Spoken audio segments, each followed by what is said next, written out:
നമസ്കാരം. 27 നക്ഷത്രങ്ങളിൽപ്പെട്ട പുണർദം നക്ഷത്രക്കാരുടെ ദോഷപരിഹാരങ്ങളും ഏത് ദശാകാലമാണ് അവർക്ക് ബുദ്ധിമുട്ടുണ്ടാക്കുന്നത് നമുക്ക് നോക്കാം. പുണർദം നക്ഷത്രക്കാർക്ക് ബുധദശാകാലം, ശുക്രദശാകാലം, ചന്ദ്രദശാകാലം. ബുധദശാകാലം, ശുക്രദശാകാലം, ചന്ദ്രദശാകാലം. ശുക്രൻ 20 വർഷമാണ്, ബുധൻ 10 വർഷമാണ്, ചന്ദ്രൻ 10 വർഷമാണ്. അപ്പോൾ ബുധൻ ശുക്രൻ 10 10 20 10 30 ജീവിതത്തിൻ്റെ പകുതിയും പോയി.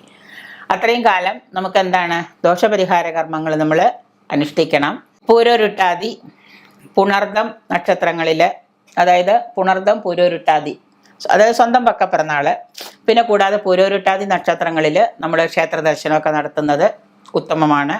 പുണർദവും വ്യാഴാഴ്ച ദിവസവും പുണർദവും ചേർന്ന് വരുന്ന ദിവസങ്ങളിൽ നമ്മൾ ഉപവാസം എടുക്കുകയോ വ്രതം അനുഷ്ഠിക്കുകയോ മഹാവിഷ്ണു ക്ഷേത്രത്തിൽ പോവുകയൊക്കെ ചെയ്യുന്നത് നല്ലതാണ്. ബ്രാഹ്മമുഹൂർത്തത്തിൽ എഴുന്നേറ്റ് കുളിച്ച് നല്ല മന്ത്രങ്ങളൊക്കെ ജപിച്ച് നല്ലതുപോലെ മനസ്സിനെ ഒന്ന് ചാൻറ്റ് ചെയ്ത് എല്ലാം കഴിഞ്ഞ് നിങ്ങൾ നേരെ ക്ഷേത്രത്തിലേക്ക് പോവുക.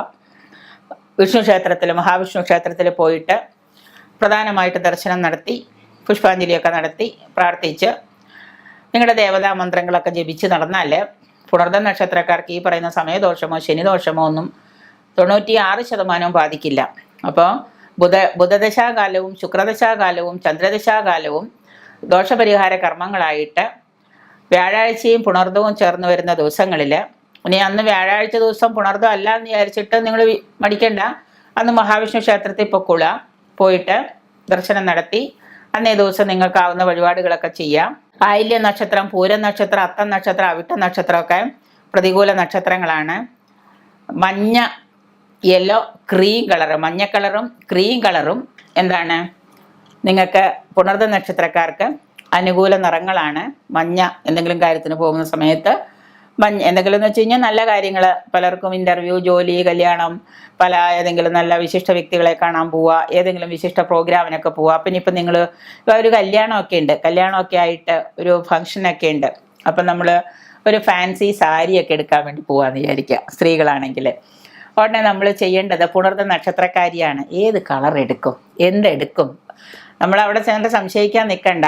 നമ്മളെ ക്രീമോ അല്ലെങ്കിൽ യെല്ലോയിലോ പെട്ട ഏതെങ്കിലും ഒരു കാഞ്ചീപുരം പട്ട് സാരിയോ അല്ലെങ്കിൽ ഏതെങ്കിലും ആ കളറിലുള്ള ഏതെങ്കിലും നല്ലൊരു ഫാൻസി സാരിയോ എടുക്കാം. മഞ്ഞ നിങ്ങൾ അവിടെ ചെന്ന് അത് ഉടുത്ത്, അവിടെ ചെന്ന് പുണർദം നക്ഷത്രക്കാരി അവിടെ ഉടുത്ത്, പ്രത്യേകിച്ച് വ്യാഴാഴ്ചയാണ് പിന്നെ പറയുകയും വേണ്ട, അവിടെ ചെന്ന് അത് ഉടുത്ത് അവിടെ ചെന്ന് നിന്നു നോക്കിയേ, 4 ആളെങ്കിലും നിങ്ങളെ ശ്രദ്ധിക്കുകയും നിങ്ങൾക്കൊരു പ്രത്യേക ഒരു ആത്മവിശ്വാസം ഉണ്ടാവുകയും ചെയ്യും.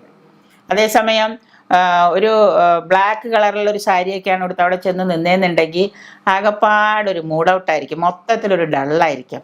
അതുപോലെ തന്നെയാണ് ക്രീം കളറാണെങ്കിലും, നമ്മുടെ ചന്ദന കളറൊക്കെ ഉള്ള ഇതാണെങ്കിൽ. അപ്പോൾ പോകുന്ന സമയത്ത് നമുക്ക് അനുകൂലമായിട്ടുള്ള കളറിനെ നമ്മൾ മനസ്സിൽ കണ്ടിട്ട് വേണം പോകാൻ. എന്നിട്ട് അതുമായിട്ടുള്ള ആ മിങ്കിൾ ചെയ്ത ഷെയ്ഡുകൾ നമ്മൾ നോക്കിയെടുക്കുക. ഇതായിരിക്കും നമുക്ക് കൂടുതൽ ബെറ്റർ.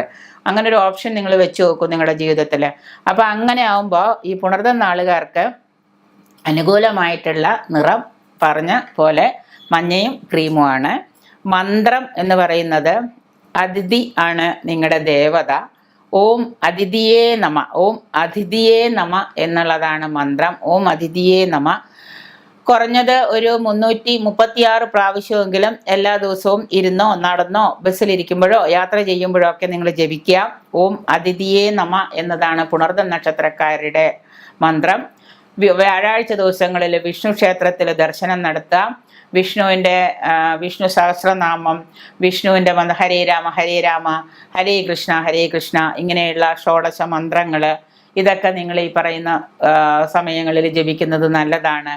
ബുധദശാകാലം, ശുക്രദശാകാലം, ചന്ദ്രദശാകാലം ദോഷപരിഹാര കർമ്മങ്ങൾ ചെയ്യണം.